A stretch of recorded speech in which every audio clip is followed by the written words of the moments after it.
জন্মের আগেই বাচ্চাদের স্কুলে ভর্তি করা হয় ইতালিতে। খুবই মজার ব্যাপার হচ্ছে আজিলো নিদোতে যারা বাচ্চাদের দিতে চায় তারা জন্মের আগেই আবেদন করতে পারে। কেন এবং কিভাবে আবেদন করা যায় সেটা আমরা দেখব এই ভিডিওতে। সাইডে লিখাই আছে যে অগ্রিমভাবে আবেদন করলে নামের জায়গায় নন ডেফিনিতো মানে এখনো ডিসিশন নেওয়া হয়নি সেটা লিখতে হবে। আর বাচ্চার কদিচে ফিসকালে যেহেতু নেই সেখানে বাবা মার কদিচে ফিসকালে দিতে হবে এবং জন্ম তারিখ হিসেবে হসপিটাল থেকে ডেলিভারির যে ডেটটি দিয়েছে লা দাতা প্রেজুন্তা ওটা লিখলেই হবে। আমরা সারাদিন শত ব্যস্ততার মাঝে বাচ্চাদেরকে খাওয়ানোর পরে বাসার কাজ করার পরে এত ব্যস্ততার পরে কতটুকু সময় পাই শুধু ওদের সাথে খেলার জন্য।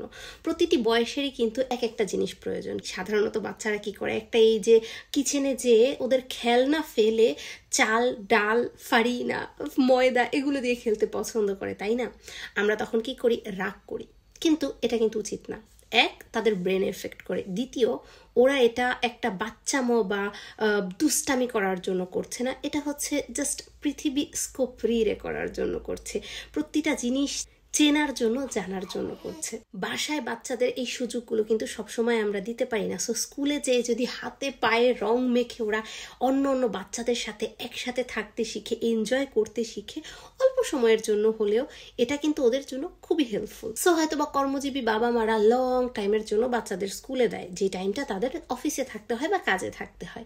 ইনভেছে এছাড়াও আমারাও অল্প টাইমের জন্য হলেও, যেরকম দিনে 2 ঘন্টা 3 ঘন্টা অথবা কিছু দিন আমার খুব বেশি কাজ আছে সো আমি বিকেল পর্যন্ত রাখলাম, আবার কিছু দিন আমি স্কুলে দিলাম না, প্রবলেম। আর এজন্যই স্কুলে পোস্ত পাওয়া খুবই কঠিন হয়ে ওঠে।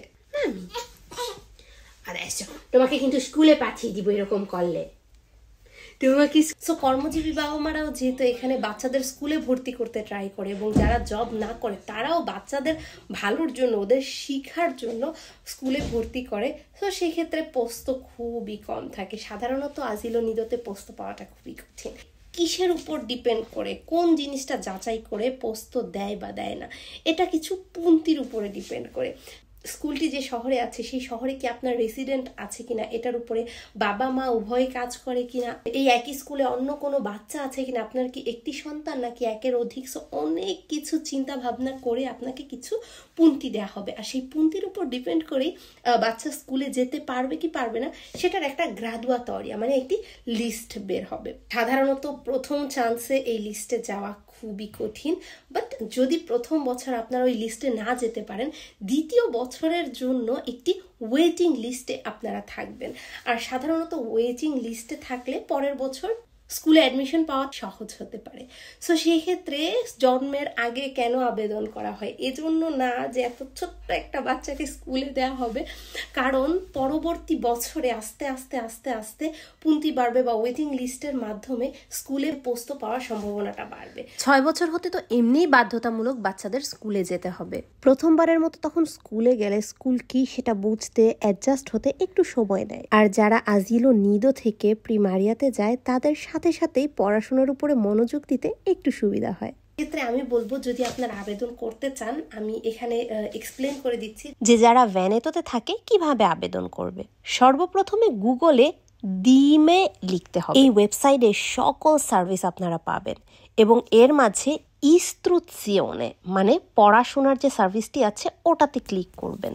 পড়াশোনার উপরে সকল সুযোগ সুবিধা এখানে দেয়া আছে।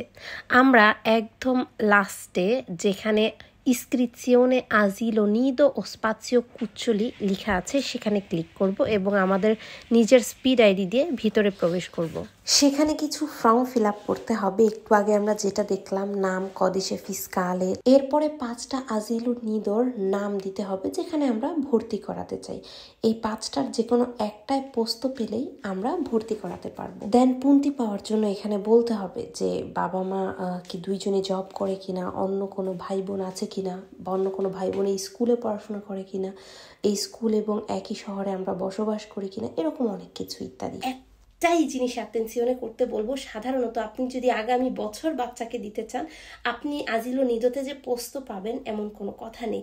সো 1 বছর আগে রিকোয়েস্টটা করেন যেন অন্তত ওয়েটিং লিস্টে থাকেন, যেন তার পরের বছর। সো ধন্যবাদ সবাইকে সাথে থাকার জন্য। আশা করি এই ভিডিওটি হেল্পফুল হয়েছে।